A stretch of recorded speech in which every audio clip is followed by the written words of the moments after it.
વાત છોટાઉદેપુરની કે જ્યાં સંખેડા પોલીસમાં ગેંગરેપ અને એટ્રોસિટી એક્ટ હેઠળ 3 શખ્સ સામે ગુનો નોંધાયો છે। વડોદરાના હિતેશ ગુપ્તા, તેમની પત્ની શુભ્રા ગુપ્તા અને અન્ય એક શખ્સ સામે ગુનો નોંધાયો। ભોગ બનનાર મહિલાનો આરોપ છે કે હિતેશ ગુપ્તા સામે ફેબ્રુઆરી 2026માં અને બળજબરીપૂર્વક શારીરિક સંબંધ બાંધ્યા।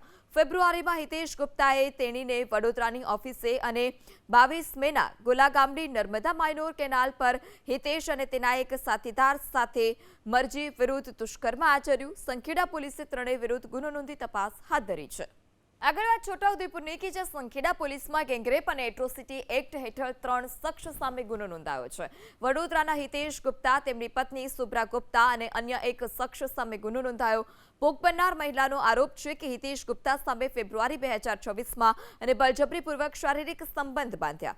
ફેબ્રુઆરીમાં હિતેશ ગુપ્તાએ તેણીને વડોદરાની ઓફિસે અને 22 મેના ગોલાગામડી નર્મદા માઇનોર કેનાલ પર હિતેશ અને તેના એક સાથીદાર સાથે મરજી વિરુદ્ધ દુષ્કર્મ આચર્યું। સંખેડા પોલીસે ત્રણેય વિરુદ્ધ ગુનો નોંધી તપાસ હાથ ધરી છે।